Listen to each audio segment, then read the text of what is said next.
Question 7 is the culmination of a lot of the different techniques that we have seen already. We've got a balanced equation of hydrochloric acid reacting with sodium hydroxide to produce sodium chloride and water. And we're told that we've got 73 grams of hydrochloric acid reacting with an excess of sodium hydroxide, and we need to calculate the mass of sodium chloride that will be produced in the reaction. So you might be looking at this and thinking, God, we've only been given one bit of information here. We only know that we've got 73 grams of the hydrochloric acid, so HCl, that's this substance here. So where do we go from here? Well, we can use all of the tools that we've used over the last few questions in order to answer this one. And there is a question we can ask ourselves that helps us to remember what to do. And that question that we're going to ask ourselves is, what's the mass of Mr. Mole Rat? So what's the mass of Mr. Mole Rat? Okay, now I'm going to rewrite my balanced equation. So we've got HCl plus sodium hydroxide, and that is making sodium chloride plus water. Now going back to the question, I'm told I've got 73 grams of hydrochloric acid, so I'm going to put that into that box just there. That's how many grams of hydrochloric acid I have. It's my mass. Now, the other thing I want to know is the mass of sodium chloride produced. So I want to find out what this value here is. Now, we're not interested in the sodium hydroxide, we're not interested in the water, we're just interested in the hydrochloric acid and the sodium chloride. And what we want to do here is essentially we want to work our way down this column and then work our way up this one.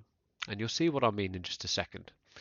So we've got our mass of hydrochloric acid, it's 73. Now we want to find out the relative formula mass of HCl, and we're given some of the information here. So hydrogen has a relative atomic mass of 1, chlorine has a relative atomic mass of 35.5.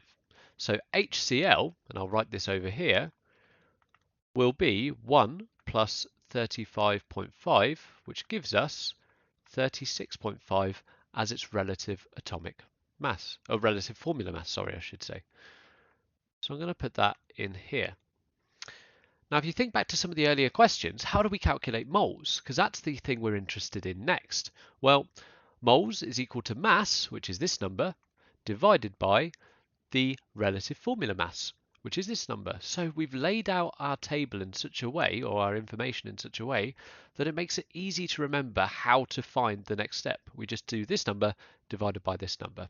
So if you do 73 divided by 36.5, you get an answer of 2 moles.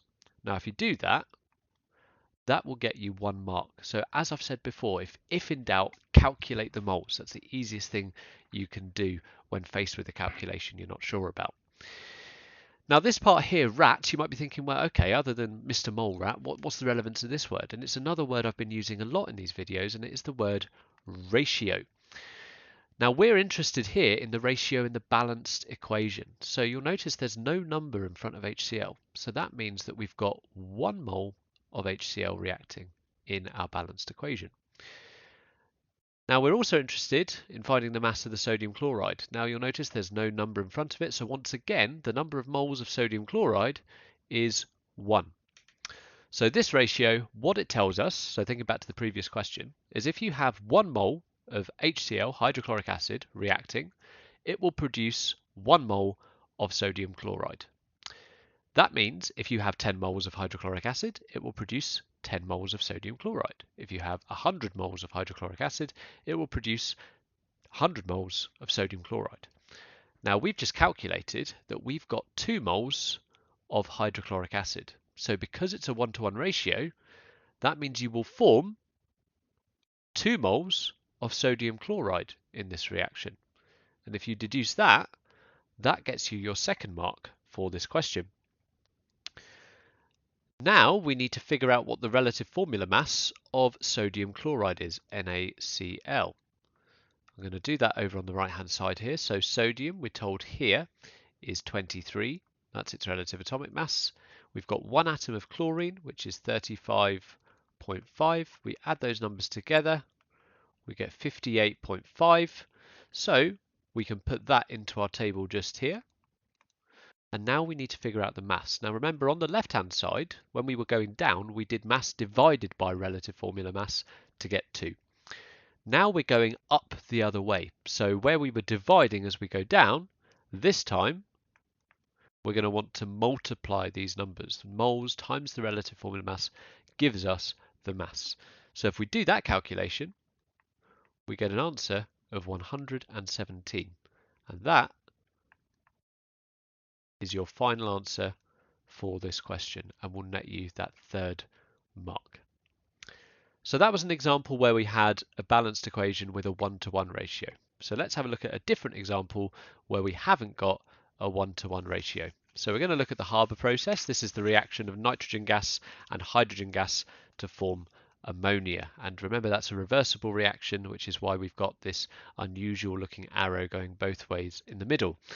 So we need to calculate here the mass of hydrogen gas. So that's what we're interested in, the hydrogen gas that would be needed to react with an excess of nitrogen gas to produce 25.5 grams of ammonia. So we're interested in how much reactant we need this time to produce the product.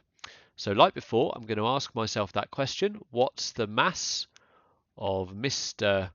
Mole Rat? And I'm going to write out my balanced equation. So we've got N2 plus 3H2 reversible reaction to form 2NH3.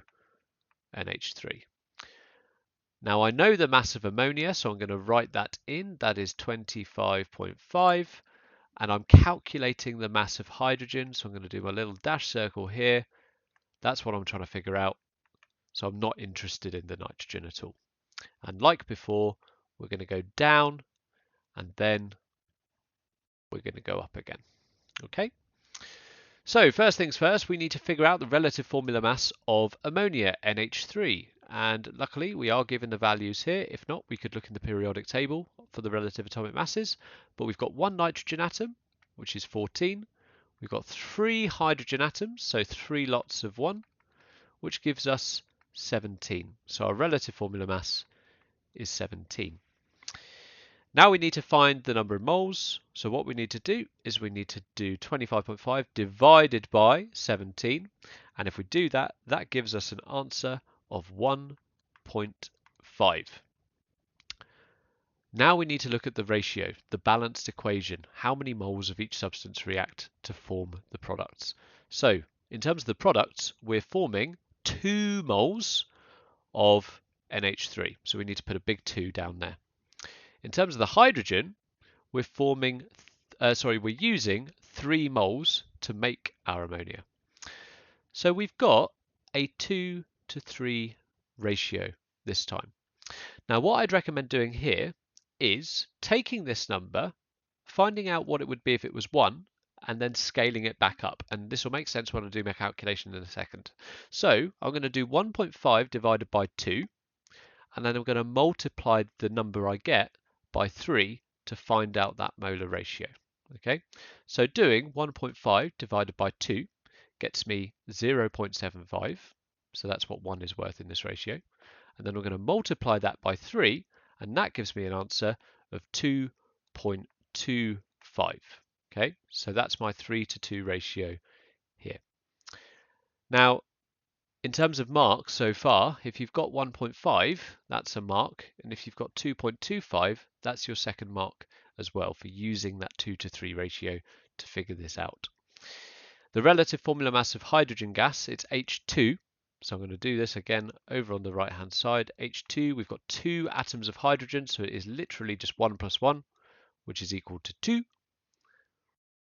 And then I just times those two numbers together. 2.25 times by 2 gives me an answer of 4.5. So my final answer is 4.5 grams. If you got that, then you would have got all 3 marks. Now, as I've said before, these questions are not easy, but the easiest way to tackle them is to make sure you know how to calculate the moles. Make sure you remember that question, what's the mass of Mr. Mole Rat? And make sure you understand what those molar ratios mean. What does it mean if we've got a 2 to 3 ratio? What does it mean if we've got a 1-to-1 ratio? Thanks very much.